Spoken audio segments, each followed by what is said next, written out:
మీకు రాజకీయ జీవితాన్ని ఇచ్చిన ఖమ్మం ప్రజలకు మీరిచ్చే బహుమానం ఇదేనా అని అడుగుతా ఉన్నా. మీకు 9కి 9 సీట్లు ఇచ్చి మీ ప్రభుత్వం ఏర్పడడానికి కారణమైన ఖమ్మం జిల్లా రైతులకు, ఖమ్మం జిల్లా ప్రజలకు ఈ కాంగ్రెస్ ప్రభుత్వం ఇచ్చే బహుమానం పంటలు ఎండబెట్టడమేనా? రైతుల్ని శిక్షించడమేనా? వరదలో కొట్టుకుపోయిన ఇళ్లకు ఈ రోజు కూడా పూర్తిగా పరిహారం ఇవ్వలేదు. కొంతమంది కిరాయికున్నోళ్ళకు వస్తలేవు, ఇంకా కొంతమంది ఆ రోజు ఎన్యూమరేషన్కి వచ్చినప్పుడు పక్క బంధువుల ఇంటికి పోతే వాళ్లకు రానటువంటి పరిస్థితి ఉంది. మీరు ఇచ్చే 10,000 ఏ మూలకు చాలదు, అది కూడా ఇవ్వకుండా ఇక ఖమ్మంలో ధర్నాలు అవుతా ఉన్నాయి. ఆ ఇచ్చే 10,000 కోసం కూడా రోడ్ల మీదకి వచ్చి ఆర్తనాదాలు పెడుతున్నారు, ధర్నాలు చేస్తున్నారు, అడుగుతున్నారు. దరఖాస్తులు పెడితే కూడా ఈ రోజు కూడా పూర్తిగా వారికి సహాయం అందని పరిస్థితి. సో ఇప్పటికైనా మేము ప్రభుత్వాన్ని డిమాండ్ చేస్తున్నాం. కూర్చోండి, ఒక మంత్రి గారు పోయి ఆడ కూర్చోండి, ఫ్లడ్ లైట్లు పెట్టి రాత్రింబవళ్ళు పని చేయించండి, యుద్ధ ప్రాతిపదికన చేయించి ఏమన్నా మిగిలిన పొలాలన్నా కాపాడు. ఆల్మోస్ట్ 60,000 అయితే ప్రకృతి వైపరీత్యంతో పోయింది. మీ పుణ్యమాని ఇప్పుడు దాదాపు 1,00,000 ఎకరాలు ఎండైపోయినట్టుంది. ఇంకో 1,00,000 ఎకరాలన్నా కాపాడాలంటే రాత్రింబవళ్ళు ఫ్లడ్ లైట్లు పెట్టి పనిచేసి ఆ కాలువ పనులు పునరుద్ధరించి ఆ రైతుల పొలాలు కాపాడండి అని చెప్పి ప్రభుత్వాన్ని మేము కోరుతా ఉన్నాం. మేము కూడా వెళ్తాం త్వరలోనే.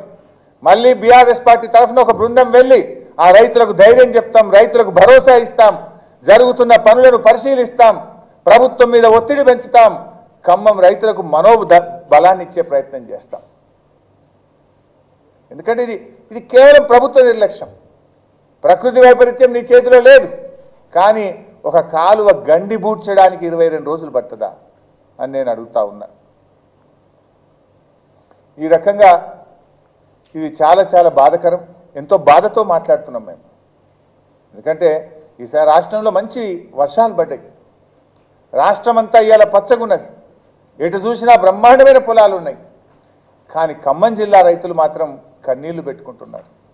ట్రాక్టర్లు పెట్టి ఇక రేపు వస్తాయో మాపు వస్తాయో అని ట్రాక్టర్లు పెట్టి కిరాయికి పెట్టి 5,000కు ఒక ట్యాంకర్ తెచ్చి ఆ పొలాలను, ఆ మిర్చి తోటలను తడుపుకుంటున్నారు. ఇక వస్తే కాపాడుకుందామని డీజిల్ పంపులు పెట్టి పక్కన కాలువల నుంచి కిలోమీటర్ 2 కిలోమీటర్ దూరం నుంచి రోజుకు 300-400 డీజిల్ పోసి వాళ్ళు నీళ్లతో తడుపుకుంటున్నారు.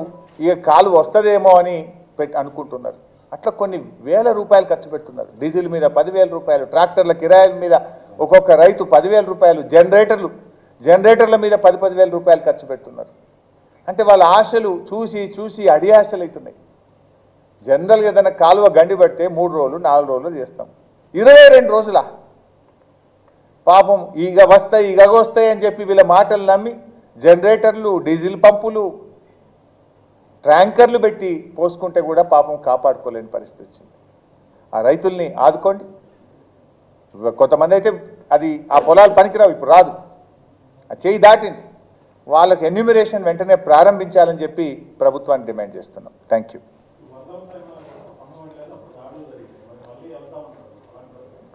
దాడులకు భయపడతామే మేము బీఆర్ఎస్ పార్టీ?